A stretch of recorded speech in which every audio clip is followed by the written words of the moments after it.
ꯑꯩꯈꯣꯏꯒꯤ ꯍꯟꯗꯛ ꯂꯥꯛꯏꯕ ꯍꯞꯇꯥꯒꯤ ꯀꯥꯔꯗ ꯔꯤꯗꯤꯡ ꯌꯦꯡꯃꯤꯟꯅꯔꯁꯦ ꯍꯞꯇꯥꯒꯤ ꯀꯥꯔꯗ ꯔꯤꯗꯤꯡ ꯍꯧꯗ꯭ꯔꯤꯉꯩꯗ ꯍꯥꯏꯗꯤ ꯄꯦꯟꯗꯨꯂꯝ ꯍꯥꯏꯐꯦꯠ ꯌꯦꯡꯁꯦꯀꯣ ꯍꯥꯏꯗꯤ ꯄꯦꯟꯗꯨꯂꯝꯁꯤꯗ ꯑꯩ ꯀꯩꯅꯣꯝꯃ ꯁꯨꯝ ꯈꯟꯖꯩ ꯑꯩꯅ ꯈꯜꯂꯤꯕ ꯄꯣꯠꯁꯦ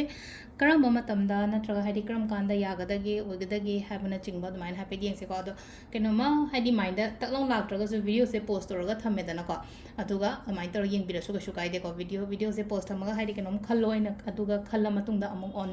ꯄ꯭ꯂꯦ ꯕꯇꯟ ꯅꯝꯃꯒ ꯑꯃꯨꯛ ꯌꯦꯡꯒꯦꯁꯨ ꯌꯥꯏꯀꯣ ꯑꯗꯣ ꯁꯤꯗ ꯑꯍꯥꯟꯕꯗ ꯍꯥꯏꯐꯦꯠ ꯌꯦꯡꯉꯁꯦꯀꯣ ꯍꯥꯏꯗꯤ ꯉꯁꯥꯏꯒꯤ ꯀ꯭ꯔꯤꯁꯇꯜꯁꯀꯤ energies अदुगा अइना खलिबा पोतसे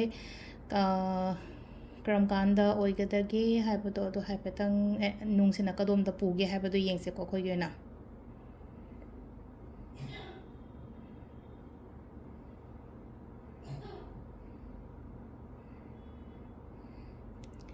yes haina amasu laeko yes lae aduga november gumba kaigumba dumainam laeko hari november aduga numita hairagana handaki haptagi kaigi oina hairaga tuesday को ट्यूसडे सिमदी यारे को अदुगा सैटरडे सिमदी यादरे को अइना थब इंखांग तौगेन हायरागदि हाइदि ट्यूसडे मंडे ट्यूसडे सिमा यारे हाइदि कनोगी ओइना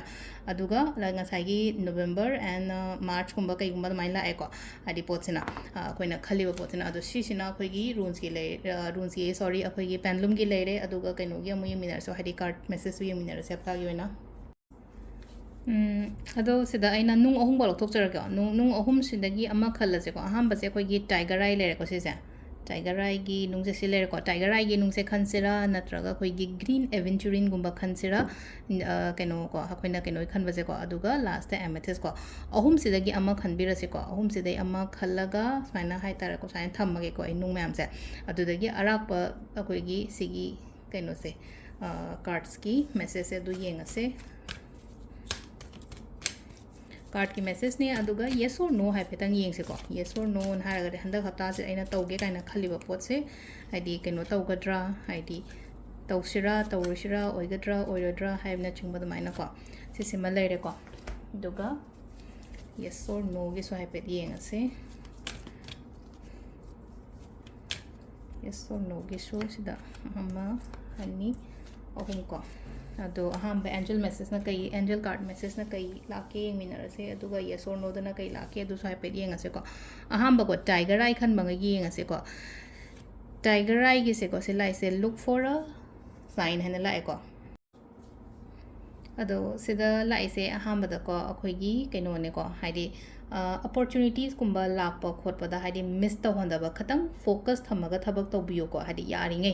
अदुगा सोइदनबा हारसनेको आइगी इसागी साइडतगी हाइदि असोइबा मिस्टेक ओइरो अमा ओइरो को मिंगोंदा लानबा काइबा खोटपा यारिङै हाइदि अदुमाइना गुंबा तौबिगनो हाइको सिदा हंबगी कइनो खनबंगै गी ओइना हारगदिको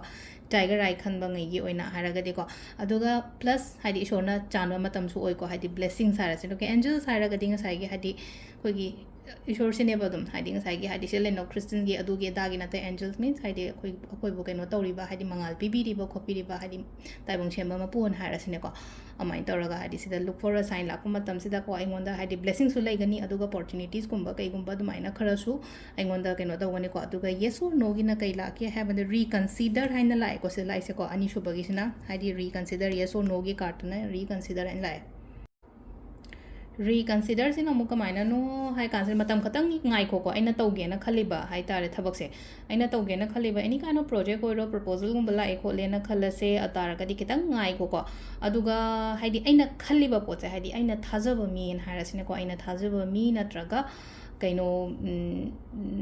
थाजब मी नत्रग एगी मथक थोंबदा ओइरगासु आइना खतंग ट्रस्ट तौबा याबा मीगुंबदा हाइदि खितंग तानाबिबसु याइको अमाइन तौरगा हाइदि कईनो तौगोनो हाइदि येस हाइनासो हाइद्रि नो हाइनासो हाइद्रि खतंग मतम लौगो अदुगा तानाओ आइना थाजबा याबा मी अमदको सिसिना अखोइगी कईनोगी ओइरेको टाइगर आई खनबंगई ओइरेको अनिसुबसिना ट्रस्ट हाइना लाएको सिदा अनीसुब लाइब सिचुएशंस एनी काइंड ऑफ कइनो मला एना खलसे तारगदि सि लेनो का अंगांग मचा दौना हाइतर अखोइना अंगांग ना हाइदि गिफ्ट अमा हांगदोपा मतमदा केमता खंदंग एम हराव हरावन हाइदि कइनो म पोट अमा यावरंगनि को अइगी दमकता अफबा मला अफबा हाइदि गिफ्ट हाइरगदि मचा ओइगेरा चा कइनो ओइगा चौ ओइगेरा अचा पोट मक्ता ओइरो नत्रगा अखोइगी साना पोट मक्ता ओइरो कइनो मदि यावदोने बंग साइगी पैकिंग दुगी मनुंग दो हाइदि साइ अंगांग दो हांगदोपा मतमदा पूरा फुल कइनो मगा हाइदि ꯅꯨꯡꯉꯥꯏꯕ ꯑꯃꯒ ꯑꯗꯨꯃꯥꯏꯅ ꯇꯧꯔ ꯍꯥꯡꯗꯣꯛꯄ ꯑꯗꯨꯃꯥꯏꯅ ꯁꯦꯝ ꯏꯁꯥꯁꯨ ꯁꯨꯃꯥꯏꯅ ꯈꯟꯕ ꯌꯥꯏꯕ ꯍꯥꯏꯗꯤ ꯂꯥꯏꯛ ꯆꯤꯜꯗ꯭ꯔꯦꯟ ꯑꯣꯄꯅꯤꯡ ꯑ ꯒꯤꯐ ꯍꯥꯏꯅ ꯍꯥꯏꯔꯁꯤꯅꯦꯀꯣ ꯁꯝꯅ ꯍꯥꯏꯔꯕꯗ ꯑꯗꯨꯃꯥꯏꯅ ꯇꯧꯔꯒ ꯁꯤꯗ ꯂꯥꯛꯏꯕ ꯄꯣꯠꯁꯦ ꯍꯥꯏꯇꯥꯔꯦꯀꯣ ꯑꯩꯁꯨ ꯌꯥꯝꯅ ꯊꯥꯖꯅ ꯍꯥꯏꯇꯥꯔꯦꯀꯣ ꯏꯁꯣꯔꯁꯤꯅ ꯑꯩꯒꯤꯗꯃꯛꯇ ꯁꯣꯏꯗꯅ ꯀꯩꯅꯣꯝꯃꯗꯤ ꯄꯤꯕꯤꯔꯛꯀꯅꯤꯀꯣ ꯐꯪꯒꯅꯤꯀꯣ ꯍꯥꯏꯕꯒꯤ ꯑꯗꯨꯒꯤ ꯇ꯭ꯔꯁꯇꯣ ꯊꯝꯕꯤꯌꯨꯀꯣ ꯍꯟꯗꯛꯀꯤ ꯍꯞꯇꯥꯒꯤ ꯑꯣꯏꯅ ꯍꯥꯏꯔꯒꯗꯤꯀꯣ ꯑꯗꯣ ꯌꯦꯁ ꯑꯣꯔ ꯅꯣꯗꯅ ꯅꯣ ꯍꯥꯏꯕꯒꯤ ꯑꯦꯅꯔꯖꯤꯁ ꯑꯃ ꯂꯥꯛꯑꯦꯀꯣ ꯁꯤꯗ ꯅꯣꯁꯦ ꯍꯧꯖꯤꯛꯀꯤ ꯑꯣꯏꯅ ꯍꯥꯏꯗꯤ ꯁꯨꯡꯌꯥ ꯌꯥꯔꯔꯣꯏ ꯈꯣꯠꯂꯣ ꯍꯥꯏꯕꯒꯤ ꯋꯥ ꯅꯠꯇꯦꯀꯣ ꯁꯤꯒꯤ ꯅꯣꯁꯦꯀꯣ ꯅꯣꯗꯁꯨ ꯃꯈꯜ ꯃꯈꯜ ꯃꯌꯥꯝ ꯑꯃ ꯂꯩꯔꯤꯀꯣ ꯍꯥꯏꯗꯤ ꯈꯤꯇꯪ ꯍꯥꯏꯇꯥꯔꯦ ꯑꯩꯉꯣꯟꯗ ꯈꯤꯇꯪ ꯋꯥꯔꯤꯠꯀꯨꯝꯕ ꯀꯩꯒꯨꯝꯕ ꯍꯥꯏꯇꯥꯔꯦ ꯈꯤꯇꯪ ꯅꯨꯡꯉꯥꯏꯇꯕ ꯈꯣꯠꯇꯕ ꯑꯗꯨꯃꯥꯏꯅꯒꯨꯝꯕ ꯂꯩꯔꯝꯒꯅꯤ ꯑꯗꯨꯗꯨꯅ ꯁꯤꯗ ꯂꯩꯅꯀꯣ ꯍꯥꯏꯗꯤ ꯈꯤꯇꯪ ꯉꯥꯏꯈꯣ ꯑꯗꯨꯒ ꯍꯥꯏꯗꯤ ꯑꯟꯁꯔꯁꯦ ꯍꯥꯏꯇꯥꯔꯦꯀꯣ ꯃꯇꯝ ꯈꯤꯇꯪ ꯂꯧꯔꯀꯥꯟꯗ ꯍꯥꯏꯇꯥꯔꯦꯀꯣ ꯃꯊꯪꯒꯤ ꯍꯞꯇꯥ ꯇꯧꯒꯦꯔꯥ ꯈꯤꯇꯪ ꯍꯟꯗꯛ ꯍꯞꯇꯥꯗ ꯌꯦꯁ ꯑꯣꯔ ꯅꯣꯒꯤ ꯀꯩꯅꯣꯅꯤꯅꯀꯣ ꯂꯥꯛꯏ ꯔꯤꯗꯤꯡ ꯇꯧꯔꯤꯁꯦ ꯑꯩꯈꯣꯏꯅ ꯑꯗꯨꯅ ꯍꯟꯗꯛꯀꯤ ꯑꯣꯏꯅ ꯍꯥꯏꯔꯗꯤ ꯑꯩꯅ ꯇꯧꯒꯦ ꯈꯣꯠꯀꯦ ꯍꯥꯏꯔꯒꯗꯤ ꯅꯣ ꯍꯥꯏꯅ ꯑꯃ ꯂꯥꯛꯑꯦꯀꯣ ꯑꯗꯨꯒ ꯊꯥꯖꯕꯗꯤ ꯐꯨꯜ ꯇ꯭ꯔꯁ ꯑꯃꯒ ꯂꯣꯏꯅꯅ ꯊꯕꯛ ꯇꯧꯕꯤꯕꯀꯣ ꯑꯗꯣ ꯁꯤꯁꯤꯅ ꯑꯩꯈꯣꯏꯒꯤ ꯒ꯭ꯔꯤꯟ ꯑꯦꯚꯦꯟꯆꯨꯔꯤꯡ ꯈꯟꯕꯉꯩꯒꯤ ꯑꯣꯏꯅ ꯑꯣꯏꯔꯦꯀꯣ ꯂꯥꯁꯀꯤꯁꯤꯅ ꯑꯩꯈꯣꯏꯒꯤ ꯀꯩꯅꯣꯀꯣ ꯑꯦꯃꯦꯊꯤꯁꯁꯦꯀꯣ ꯂꯦꯠ ꯒꯣ ꯍꯥꯏꯅ ꯍꯥꯏꯔꯦꯀꯣ ꯂꯦꯠ ꯒꯣꯅ ꯍꯥꯏꯔꯒꯗꯤ ꯅꯨꯡꯉꯥꯏꯇꯕ ꯈꯣꯠꯇꯕ ꯂꯩꯌꯦ ꯈꯣꯠꯂꯦꯅ ꯈꯜꯂꯁꯦ ꯇꯥꯔꯗꯤ ꯈꯜꯂꯨꯔꯅꯣ ꯑꯗꯨꯒꯤ ꯄꯣꯠꯇꯣ ꯆꯠꯈ꯭ꯔꯦ ꯂꯣꯏꯈ꯭ꯔꯗꯤ ꯂꯣꯏꯈ꯭ꯔꯦ ꯍꯧꯈ꯭ꯔꯗꯤ ꯍꯧꯈ꯭ꯔꯦ ꯈꯟꯖꯜꯂꯒ ꯂꯩꯔꯒ ꯑꯩ ꯑꯣꯏꯅ ꯃꯊꯥ ꯁꯥꯅꯕꯅꯦ ꯑꯩꯉꯣꯟꯗ ꯑꯣꯏꯅ ꯅꯨꯡꯉꯥꯏꯔꯣꯏꯗꯕꯅꯦ ꯑꯗꯨꯗꯨꯅ ꯍꯥꯏꯗꯤ ꯆꯠꯍꯟꯈꯤꯕ ꯁꯤꯒꯤ ꯄꯣꯠ ꯃꯌꯥꯝꯁꯦ ꯍꯥꯏꯇꯥꯔꯦꯀꯣ ꯑꯩꯈꯣꯏꯅ ꯐꯠꯇꯕ ꯏꯟꯁꯥꯡ ꯑꯣꯏꯔꯣ ꯑꯃ ꯑꯣꯏꯔꯣ ꯑꯄꯨꯝꯕ ꯑꯃ ꯏꯃꯨꯡꯗ ꯊꯝꯕ ꯃꯇꯝꯗ ꯃꯅꯝ ꯅꯝꯊꯤꯔꯛꯄ ꯑꯗꯨꯃꯥꯏꯅ ꯍꯥꯏꯇꯥꯔꯦ ꯋꯥꯈꯟꯗꯁꯨ ꯆꯞ ꯃꯥꯟꯅ ꯂꯩꯅꯀꯣ ꯑꯩꯉꯣꯟꯗ ꯀꯥꯟꯅꯗ꯭ꯔꯕ ꯃꯤ ꯀꯥꯟꯅꯗ꯭ꯔꯕ ꯄꯣꯠ ꯀꯥꯟꯅꯗꯕ ꯏꯟꯁꯤꯗꯦꯟ ꯍꯥꯏꯔꯁꯤꯅꯀꯣ ꯑꯗꯨꯝꯕ ꯃꯌꯥꯝꯗꯣ ꯆꯠꯍꯟꯈꯤꯕꯁꯤꯅ ꯈ꯭ꯋꯥꯏꯗꯒꯤ ꯐꯩꯀꯣ ꯂꯥꯏꯐꯇꯒꯤ ꯑꯗꯨꯒ ꯑꯅꯧꯕ ꯁ꯭ꯇꯥꯔꯠꯀꯨꯝꯕ ꯇꯧꯕꯤꯕ ꯂꯦꯠ ꯒꯣ ꯇꯧꯋꯣ ꯑꯗꯨꯒ ꯍꯥꯏꯗꯤ ꯉꯔꯥꯡ ꯅꯍꯥꯟ ꯃꯤ ꯑꯃꯅ ꯑꯩꯉꯣꯟꯗ ꯐꯠꯇꯕ ꯍꯥꯏꯔꯛꯈ꯭ꯔꯦꯅ ꯈꯜꯂ ꯑꯗꯨ ꯈꯜꯂꯒ ꯂꯩꯔꯅꯣꯕ ꯍꯥꯏꯗꯤ ꯖꯁ ꯀꯥꯎꯊꯣꯛꯈ꯭ꯔꯣ ꯁꯤꯅꯦꯕ ꯁꯦꯡꯅ ꯍꯥꯏꯔꯀꯥꯟꯗꯀꯣ ꯑꯗꯨꯒ ꯁꯤꯗ ꯑꯃ ꯂꯥꯛꯑꯦꯀꯣ ꯍꯥꯏꯗꯤ ꯌꯦꯁꯣ ꯅꯣꯒꯤꯗꯅ ꯍꯥꯏꯗꯤ ꯗꯤꯔꯦꯛꯁꯟꯁꯦꯀꯣ ꯍꯥꯏꯗꯤ ꯑꯅꯧꯕ ꯗꯤꯔꯦꯛꯁꯟ ꯑꯃ ꯆꯨꯁ ꯇꯧꯑꯣꯅ ꯍꯥꯏꯀꯣ ꯆꯨꯁ ꯑ ꯅ꯭ꯌꯨ ꯗꯤꯔꯦꯛꯁꯟ ꯅꯍꯥꯟꯈꯩ ꯆꯨꯝꯅ ꯆꯠꯂꯝꯃꯦ ꯆꯨꯝꯅ ꯆꯠꯄꯗꯣ ꯌꯥꯗ꯭ꯔꯦ ꯈꯤꯇꯪ ꯍꯟꯗꯛꯇꯤ ꯄꯩꯅ ꯆꯠꯂꯒꯦꯅꯕꯨ ꯈꯜꯂꯣꯀꯣ ꯑꯗꯣ ꯅꯍꯥꯟꯈꯩ ꯍꯥꯏꯗꯤ ꯑꯩꯁꯦ ꯑꯗꯨꯝ